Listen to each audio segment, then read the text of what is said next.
ఒక స్తంభం అది నేలను తాకదు, కానీ టెంపుల్ భారం మొత్తం మోస్తుంది. ఆ స్తంభాన్ని కదిలిస్తే టెంపుల్ మొత్తం కదులుతుంది. ఇది గాలిలో తేలుతూ ఉంటుంది. ఇది అసలు ఎవరు నిర్మించారు, ఎలా నిర్మించారు, ఎందుకు నిర్మించారు మీరు తెలుసుకోవాలంటే ఈ స్టోరీ మొత్తం చూడగలరు. ఆంధ్రప్రదేశ్లోని ఒక చిన్న పట్టణం, వేల సంవత్సరాల చరిత్ర దాచుకున్న ఒక ఆలయం. ఆ ఆలయంలో వందల స్తంభాలు, కానీ వాటిలో ఒక స్తంభం మాత్రం నేలను తాకదు. అవును, మీరు వినేది నిజమే. ఒక భారీ రాతి స్తంభం గాల్లో వేలాడుతున్నట్టు కనిపిస్తుంది. దాని కింద నుంచి బట్ట కూడా దూరుతుంది. ఇది ఎలా సాధ్యమైంది? అప్పటి ఇంజనీరింగ్ అద్భుతమా, లేదా దైవశక్తి, లేదా ఇంకా ఎవ్వరూ ఛేదించని రహస్యమా? ఈరోజు మనం వెళుతున్నది లేపాక్షి టెంపుల్లోని ప్రసిద్ధ హ్యాంగింగ్ పిల్లర్ మిస్టరీలోకి. లేపాక్షి ఎక్కడా ఉంది? ఆంధ్రప్రదేశ్లోని అనంతపురం జిల్లా దగ్గర ఉన్న లేపాక్షి అనే గ్రామం చిన్న గ్రామమే అయినా ప్రపంచవ్యాప్తంగా గుర్తింపు పొందింది. ఎందుకంటే ఇక్కడ ఉన్నది వీరభద్ర టెంపుల్ లేపాక్షి. ఈ ఆలయం 16వ శతాబ్దంలో నిర్మించబడింది. విజయనగర సామ్రాజ్య కాలంలో ఈ దేవాలయం నిర్మించబడిందని చరిత్ర చెబుతుంది. ఇక్కడి గోడలపై అద్భుత చిత్రాలు, భారీ నంది విగ్రహం, శిల్పకళ అద్భుతమైనది. కానీ ఇవన్నిటికంటే ఎక్కువగా అందరినీ ఆకర్షించేది ఒకే ఒక స్తంభం, నేలను తాకని స్తంభం. ఈ ఆలయంలో మొత్తం సుమారు 70 స్తంభాలు ఉన్నాయి. అందులో ఒక స్తంభం మాత్రం పూర్తిగా నేలకి తగలకుండా ఉంటుంది. ఆ స్తంభం కింద చిన్న గ్యాప్ ఉంటుంది.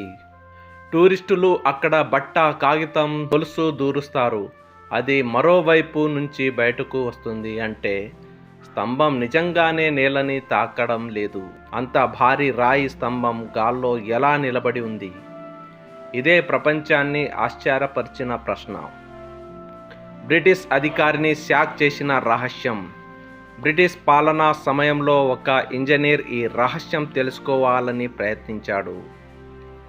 స్తంభాన్ని కదిలించి చూడాలని అనుకున్నాడు.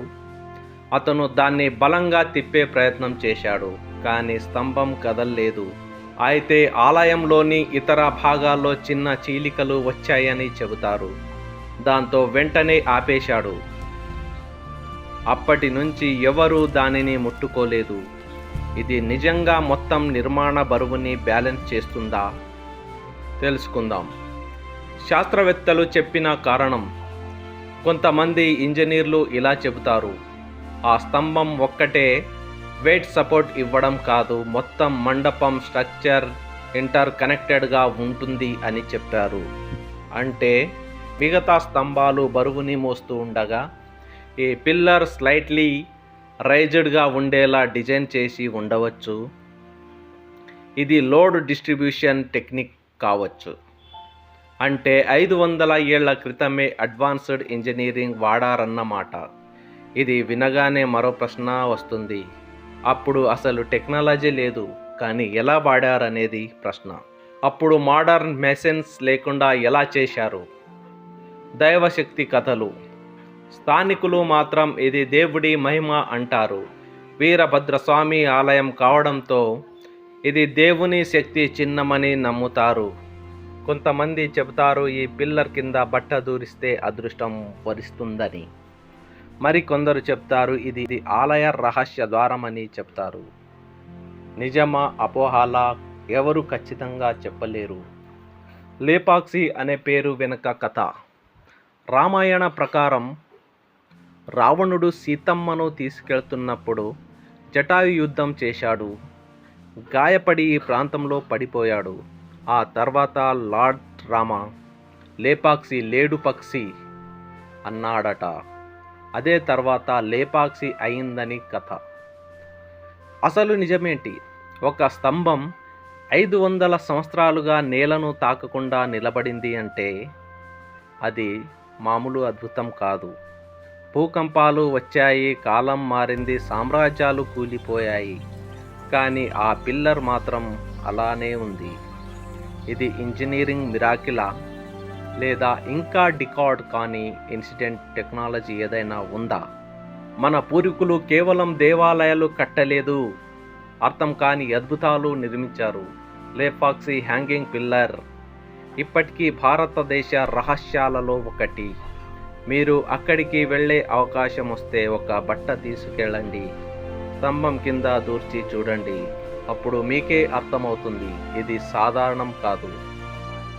ఇది నిజంగా మన పూర్వీకులు బెస్ట్ టెక్నాలజీని యూజ్ చేసి కట్టారా, లేకపోతే ఏలియన్స్ కట్టారా? ఇది దైవ భక్తినా? మీరు మీ యొక్క కామెంట్ రూపంలో చెప్పగలరు. మీరు ఇంకా ఇలాంటి వీడియోస్ చూడాలి, వినాలి అంటే నా యొక్క ఛానల్ను సబ్స్క్రైబ్ చేయగలరు. ఈ వీడియో మీకు నచ్చితే లైక్ చేయగలరు.